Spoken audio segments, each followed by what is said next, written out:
இந்த குரல் மூலமா உங்களுக்கு ஒரு நல்ல அறிவு கிடைக்கும். அதாவது உங்க திருக்குறள் நாங்கள் வந்து தெளிவாக தான் நடத்த முடியும்.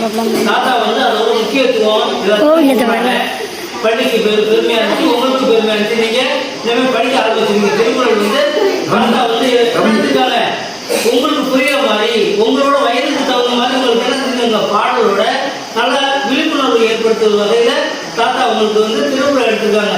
அதனால நமக்கு நம்ம படிக்க ரொம்ப பெருமையாக இருக்கு. இது மாதிரி தாத்தா ஒரு மாதத்துக்கு ஒரு தடவை வந்தால் கூட நம்ம கூட பெருமை தான்.